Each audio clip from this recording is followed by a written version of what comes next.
All right, everyone, welcome back to the Be Healthy and Thrive podcast. My name is Brianna Wilkerson, holistic health and life coach and essential oils advocate. And today I have with me Kara Yarger, who is also a health coach and a nurse practitioner. And she is just going to talk about one of my favorite topics of all time, which is digestion and gut health, because 60-80% of your immune system's in your gut. And a lot of people ignore it, but it is one of the most important things if you're looking for a healthy body, which is what we're talking about this month. So thank you so much for joining us, Kara.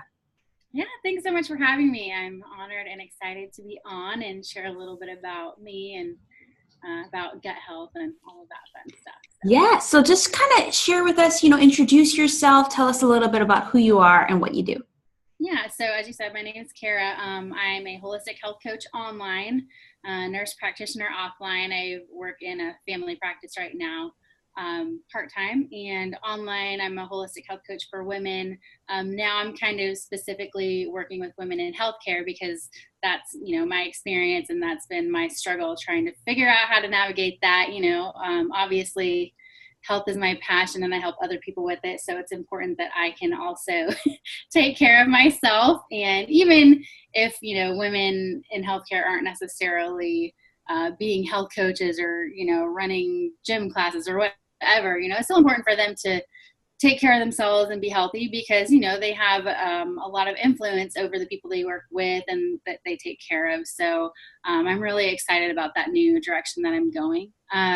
But yeah, basically I got into holistic health, I guess it's like 5 years ago now. When I met my husband, we started dating. He has type 1 diabetes. So I was a little bit, because like in school, to be honest, they kind of teach us that holistic stuff is kind of like, what is the word? Not hocus pocus, kind of, stuff like that. So I was a little bit snobbish toward it. I will admit that. And then just seeing how our lifestyle dramatically affected him, his health, his blood sugars, his weight, stress, all that stuff. And then I have had digestive issues my whole life, but I just kind of got used to it and kind of like put it on the back of my mind. So I started learning about holistic health. I fell in love with it. So that's kind of my story, and then wanted to start helping other people, with the holistic and functional side of things rather than just taking a pill to cover up a problem instead of fixing it. Yeah. So what were some of the things that you and your husband did to kind of transition to that more like holistic, natural lifestyle? Huge thing was nutrition. I mean, I always kind of, ventured on the healthy side of eating, or so I thought, but I never really dove into nutrition and paid attention necessarily to how foods made my body feel. I tried not to eat out a lot. I ate, lots of fruits and vegetables and meat. But I ate, for me personally and for my husband, we were eating too many carbs, too many refined things, just because we thought they were healthy, because that's what a lot of people think, that certain products are healthy, even though they're like refined and processed. So just learning about nutrition was a huge thing for us, specifically cutting back on carbs in general, just because he has diabetes. That's also helped me a lot. I probably had some insulin resistance going on that I didn't know about. So I felt amazing once we started cutting back on that, really eating more whole foods, of course, supplements. Eating healthy is, wonderful, and obviously I advocate for that. But sometimes we got to fill in the gaps a little bit, just with, soil depletion, how things, how far food has to travel, the quality of it and all of that. And just in a day, sometimes we can't get all that we need, I think, anymore, nutrient-wise. So supplements, and then going clean, like toxic free as much as possible with like our home stuff, like cleaning stuff, self-care products, all of that. So yeah, those are kind of like the big things. And stress management, learning how huge of a role stress plays in our health, and realizing I can't go 90 miles a minute all the time anymore. Not Superwoman. I can do a lot, but I am not Superwoman. Yeah. No, you just seem like my best friend now. You just seem like it's me and you, like our husband and us are the same. Because I totally am there with you too. And it sounds like for you too, it's been this slow change. It hasn't been like overnight we're changing our project. Overnight we're, suddenly eating less carbs. Is that true? Has it been like a gradual change for you guys over the last 5 years? Absolutely. Yeah, definitely. Because I don't know if you've ever gone through a period where you cut out, like, I know you do a lot with Whole30. And so it's like you're cutting out all these different things that can, they can be toxic to our system. They can also be addicting. So it's like detox and withdrawal and just your body getting used to it. So if you do it really dramatically, you can kind of feel like crap for, the first few weeks, maybe even less. Yeah, you will. So gradually, we just kind of experimented. And I won't say like potatoes are bad by any means. They're pretty nutrient dense, but like for my husband specifically, Mm-hmm. if he eats them, it spikes his blood sugar because his pancreas doesn't work. He has one in too. So we just don't make stuff like that anymore. We don't have a toaster because we don't eat bread. We don't eat grains. So just kind of figuring out what worked for him, and then it worked for me, so I stuck with it. And keeping things simple, it's a lot easier for me to just go with what he's doing than like have two different lifestyles. So yeah, it was definitely gradual. We changed nutrition first, and I started learning about supplements and learning about trying to make my home like chemical free as possible. And I love learning. So I'm always reading new things and experimenting with new stuff just to try to, make our life the best that it can be and the safest and healthiest that it can be. So it's definitely a process I think will be ongoing, because we'll always be learning more. So. Yeah, and I think that's important to point out because very similar when I started my journey, it was definitely this gradual change, which made it more sustainable and actually fun. Like, oh, let's test this out. And where the Whole30 came in was I actually had gone on that gradual change, and then like the Whole30 was almost the final step for me. And for me, that's when I actually did remove grains and gluten. Before, up to that point, I was eating all those healthy grains, right? That they talk about. And I just had gas, and I thought it was normal, just like you. And then took away that and added it back. I was like, oh, it's this. It's this that does this to me. And so I do think you're right in that there is room to do like a complete cutout, but to know that that's not the end all be all. You still have to do the work of figuring out and how to manage it after. But then there's also that gradual change. And so what have you seen to be true, like, when you did all of those gradual changes and digestive wise, like what has been the result for you and your husband of making these nutrient changes as well as supplements and detoxing your house?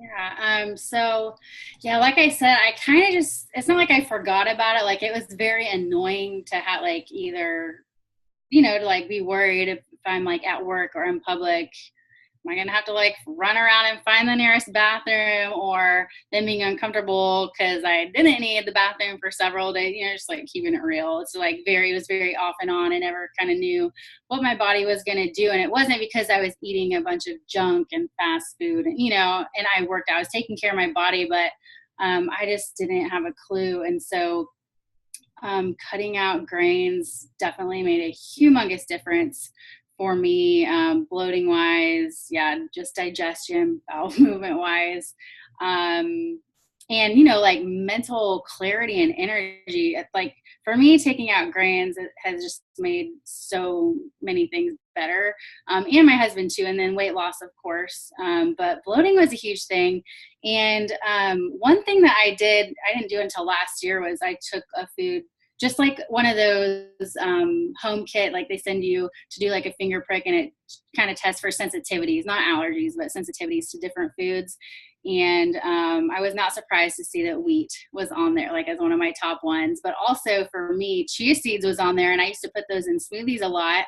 And I stopped doing that, and I noticed I felt better after, not having those in my smoothies. So it's just kind of like equipping yourself, because not everyone is the same. Do I think that sugar is really necessary for anyone? Not so much. And I think a lot of people will be fine without grains. That's just like being in the medical field, and also holistically, I don't think that they're really that necessary. But, everyone's a little bit different. Some people can tolerate dairy, some people can't. some people can tolerate meat or want to eat meat. You know, there are people who, you know, that's not okay with them morally or just even physically, they don't feel great. So I try not to be super rigid. I used to be pretty much like black and white, but I'm trying to, you know, as I work with more people, I'm understanding that it is definitely not a one size fits all, but there are general rules, I think, that kind of apply to everybody. I probably digress there on that question, but that's kind of my answer in a more than a nutshell. No, you don't digress. We can keep talking about it. And so I think that's just really great that you pointed out that it's almost like this bio-individuality of each person's body is different, and we need to figure out what works for our body. And there are fundamental things, like you're right, like sugar, we don't need a whole lot of it. Like we can get into the science of that. But grains, on the other hand, you're right. Like some people are like, oh, we need it. Some people are like, oh, we actually don't. So just figuring out what really works for your body while also looking at like the research and the science, but experience says quite a bit of things. So what, with the people that you've worked with, what have been kind of the major health struggles that they've had, could be digestively or otherwise, and how did you kind of work through that with them? So I think the initial draw is typically women who want to lose weight, but then they've got all these, you know, underlying issues, and their digestion's out of whack, energy is out of whack. But it's, you know, I think weight loss kind of grabs attention a lot of times. So that's kind of, I think, what I've attracted. And also with my right now I work in family practice, but a lot of my experience as a nurse practitioner is in endocrinology, so diabetes and thyroid and hormones. And so I'm just pretty well versed in that. And I speak to that a lot in my content. And so like I've worked with several women with diabetes or hormone issues. And, you know, of course, as a health coach, I'm not like prescribing, diagnosing, any of that kind of thing, but I know like the lifestyle changes that will most likely benefit them. And so just seeing the light bulb go off when they're like, you know, some people I think are really scared too to try new things. So, you know, like you were saying, just like experience, and it doesn't have to be like all or nothing right away, but like the Whole30 can be a great, not end step, but you know what I mean? Like a great tool once you kind of make that progress. And I think some people are just scared and they don't even want to try a certain way, like a certain lifestyle for a while. I'm like, just give it a month. I mean, that's not, in the big scheme of things, that's not that long. Just give it a month without this or that, or trying this or that, and see how you feel. And if you feel like crap, then we know that, you know, that's not your thing. But, you know, really, I think it takes longer than 30 days. But if you can get someone to commit to 30 days to like making a sustainable, not crazy change, I think it works better for long-term progress. But yeah, just so specifically digressing again. So like having people, you know, help them with low carb and higher fat nutrition. If they do have diabetes, I mean, I've got, you know, several messages from women I've helped where their blood sugars have improved dramatically just in that short period of time. And then, you know, obviously as we continue working on in the months to follow, the weight loss comes, they have more energy, they can think clearer, digestion improves. But it's really individualized, you know, like we've been talking about. Some people need more fiber than others. Some people don't tolerate certain levels of fat. Some people do, you know, so it's just kind of like working through that with them and encouraging them, you know, just like being their cheerleader a little bit, because a lot of times they're probably not getting that at home or definitely not at work. So just encouraging them and not prodding them along, but, you know, keep pushing them along to just keep on trucking, and, you know, it's going to be worth it. You're going to feel better. Remember how you felt before. And tracking progress, I think, is a huge thing that people don't really think is a big deal, but like once you actually do it, your mind is kind of blown. Yeah. So then, I mean, it seems like people who work with you get amazing results. But you're right. And I think what you said too around most people, tend to come to us for weight loss. But there's always like weight loss is kind of like, not the symptom. It's like the symptom, like that's the thing we want, and that's maybe the result. But there's so many things underneath, such as stress, digestion, hormones out of whack. And so, if anyone's like listening and thinking, like, man, that's like my story. What would you like recommend to them? What's the first place for them to start dealing with some of these digestive and hormone and weight loss issues? Yeah. So I think going back to what I said, I think the first thing is kind of like tracking and figuring out where you are, because a lot of times we kind of make up in our head that we're doing one thing, or that we're like, oh yeah, I'm not eating that many of this, or I'm exercising this much a week. But like, if you actually track it, you're like, oh snap, I'm actually terrible in this area and I need a lot of help or improvement. So figuring out where you are, assessing that, and then I just had it in my head and I lost my train of thought. Oh my goodness. It happens to me all the time. What was the question again? It's probably really good. Just if they're wherever they are at, and they're like, okay, I want to get started and work on my digestion, weight loss. Like, what's the one little bit of encouragement or tip you would give to them? Okay, yeah. So outside of figuring out where you are, whole foods. I mean, and that can be a huge feat in itself. If someone is like living a lifestyle with, constantly eating processed foods, they're always on the go, eating out, stuff like that. That can be a huge lifestyle change for some people. But I think, if you can do one thing, and, obviously like we've talked about, like stress, activity, all of these things, there's so many things that play into it, but nutrition is massive. I truly believe that nutrition can help fix or resolve like 70 to 80% of a lot of the issues that people are dealing with. And then, I think as you get control of that, then it kind of helps you get control of other areas of your life, because you feel a little bit better. It may not solve everything, but if you maybe have more mental clarity and less brain fog and more energy, maybe you'll like be motivated to go work out, or, communicate better in your relationships. And then that has a positive overflow into work and, to all of these things. So I think whole foods. And then, you can kind of, once you make that shift, kind of dive into what works best for you. So like, for me specifically, actually my husband and I now, we're ketogenic pretty much, 90% of the time. Sometimes we're like lazy keto. Some people will know lazy ketos. That's hilarious. Hashtag lazy ketos. You're just like not stressing out about tracking. You kind of have an idea of, okay, I need to eat these kind of foods and this much. Rather than, because sometimes it gets stressful and it sucks the life out of you just tracking all of that stuff too. Oh, yeah. So like all about trying to find things that are sustainable, but realizing that sometimes we do have to like be disciplined and put a little bit more effort in sometimes versus others. But yeah, I think nutrition, whole foods, cutting out the processed stuff is a huge thing. If someone wants to start there, that's probably going to propel them forward, I think, in other areas. So good. So if people are listening and they're like, okay, I want to like talk with Kara, maybe she's the one I need to kind of work with. What are some of the, your different programs or things you have to offer as a health coach? So right now, I kind of have a hybrid program. So I work with people one-on-one, and then there's like a group element to it. So it's not like a separate group program.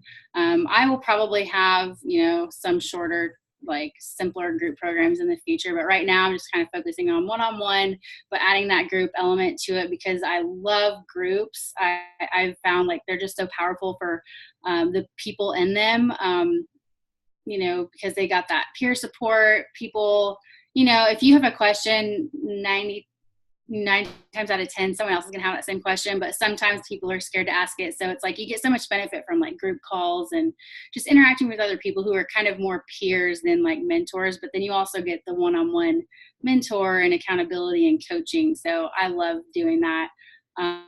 So that is where I'm at right now. It's more high ticket one-on-one coaching right now, but probably we'll have some groups in the future. So. Awesome. So if people wanted to learn about any of your resources or your services, where can they find you on the web and social media? Yeah. So my website, I need to revamp it a little bit, but it's just www.karayarger.com. So it's just my name, pretty simple. And then Facebook and Instagram are the same. If you just type in Kara Yarger, that's my Facebook page, and then Instagram is Kara Yarger. So I try to keep it simple. Simple is the best. Yeah. Simple is the best. And so I know you have a freebie that you want to kind of share based on the topic that we're talking about. Can you tell us a little bit about that free resource people can get? Yeah, I'd love to. So it's a free download, PDF download. It's 10 tips for improved digestion and decreased stress. Because if you have digestion issues, likely you are stressed out. I know I used to be a lot, like I was saying, just stressing out about leaving the house because I'm never knowing like what the heck is going to go on. If I eat this thing, is this going to set me off? If you're, like when I was single and going out on dates, I'm like, oh my God, I hope that nothing, I hope that my stomach behaves itself while I'm out to dinner, So just 10 simple tips that you can, start doing immediately. Simple tips like nutrition, supplements, water, just stuff like that. So I think it's a couple pages long, and the link, I believe, I know I sent it to you, but I think it's bit.ly/10 digestion tips. Mm-hmm. Yeah. Yeah, you're right. Good job. I just like copy and paste it. So I know, me too. The actual link. So yeah, it's just a free PDF download. And then I'm pretty sure it's got like my email, people can always email me too with questions, and, social media links where they can follow me again on social media. But I think it's just a really simple, basic thing that people might not know about, or they might think, well, that's too simple. It's like drinking more water. Oh, well, that's like too simple. Sometimes we want to make things complicated, especially health. We're always looking for like quick fixes and like the magic pill and this exercise plan and this meal plan. And it, all those things are great. But at the end of the day, it's like, you got to keep it simple, do the basics, the foundation, then you'll be much better off trying to do those other things. So powerful. Well, thank you so much for joining us, Kara. Thanks so much for having me. Yes. Awesome. So everyone listening, just listen to this. So I'm hosting a Healthy Body Summit with Anya Perry, and Kara is actually one of the participants while she's speaking on the summit around this topic even more. So if you haven't signed up for that yet, it's going to be August 20th to 26th, free summit for that week. Make sure you get the link, sign up for that as well. And we've been talking a lot about Whole 30. Whole 30 is a program I'm actually going to run again as a group in September. So check out the link if you just want to learn more about that. So a lot of great goodies around digestion and health for you. So thank you again, Kara, so much. Thank you. You're awesome. And so thank you, everyone. Make sure you share this podcast if it supported you in any way and you think someone else could really be encouraged by it, and then check out the links. Thanks, and see you in the next episode.